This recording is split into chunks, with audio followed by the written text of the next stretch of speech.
Welcome to the Deep Dive. Our mission today is to cut through all the dense silicon jargon and break down a massive clash of AI titans. We are looking at AMD's brand new Instinct MI455X chip versus NVIDIA's highly anticipated Vera Rubin architecture. And we are going to focus right on the most critical hardware specs today, no unnecessary tangents. Right. And for you listening, this isn't just a, spec comparison for computer nerds.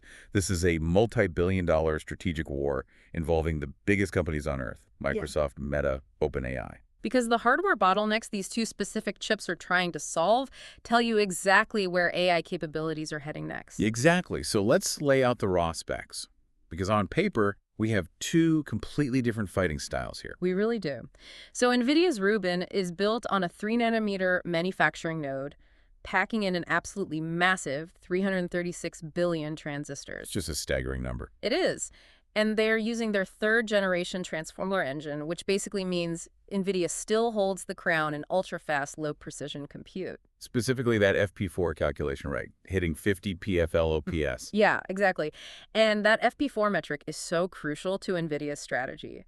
FP4 just stands for 4-bit floating point math. Okay, so highly fuzzy math. Right. In traditional computing, you want high precision, like 32-bit or 64-bit math because you need exact answers. You don't want a banking transaction to be a close enough guess. Yeah, that would be bad. But AI neural networks are probabilistic. They actually function incredibly well on that fuzzy lower precision math. The less precision you require, the less memory bandwidth and compute power you use. So NVIDIA is trading mathematical exactness for just blistering velocity. Right, because raw throughput matters more than absolute precision for AI inference. Okay, but then AMD steps into the ring with the MI455X, and they are using an even more advanced 2-nanometer node. Yep, 320 billion transistors. Right, and while they concede that ultra-low precision FP4 crown, they actually pull ahead in FP8, FP16, and FP32 compute. Because AMD is betting that a broader range of scientific workloads will still require that slightly higher fidelity. But, the compute speed isn't actually AMD's biggest gamble. No, it's not.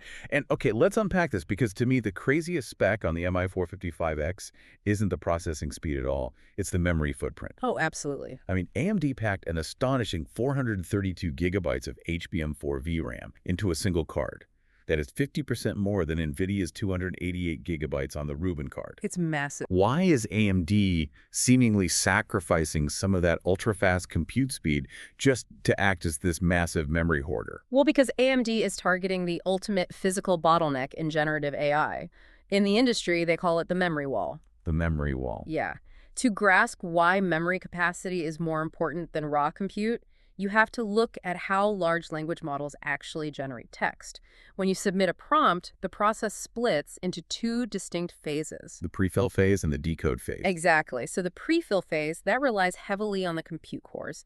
The GPU does this massive matrix multiplication all at once to understand your prompt. So the brain is just firing on all cylinders. Right.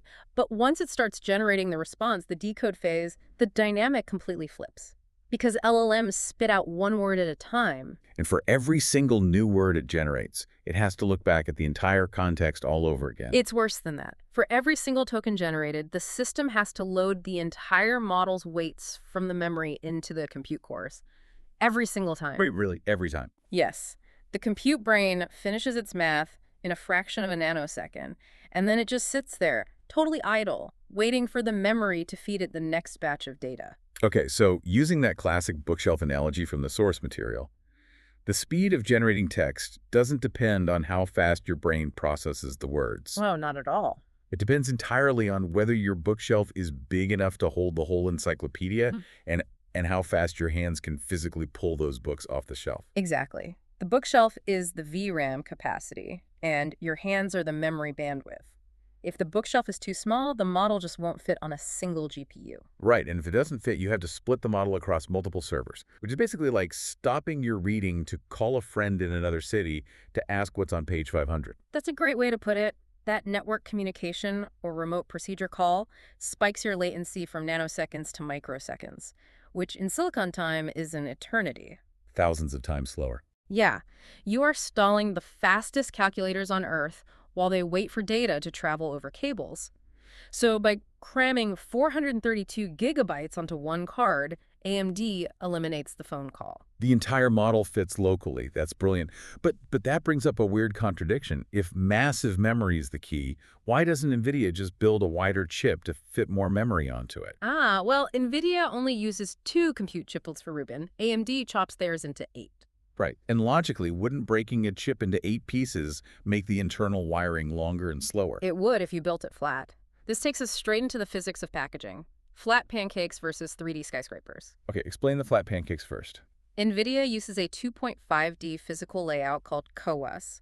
They place chips side by side on a base layer, like flat pancakes connected by a narrow hallway. So why not just tile 4 massive chips together to get more memory? Because you hit thermal stress warpage. In manufacturing, they call it the burnt potato chip problem. The burnt potato chip. Yeah, you have to glue glass, which is the silicon, onto an organic plastic substrate, and then heat it in an oven to 260 degrees Celsius. Oh, wow. And they expand at entirely different rates. Drastically different. The plastic expands, the glass barely moves, and the edges bow upward, just like a burnt potato chip. Which would just snap all those microscopic solder joints, right? Exactly. The chip is dead before it even leaves the factory. Here's where it gets really interesting.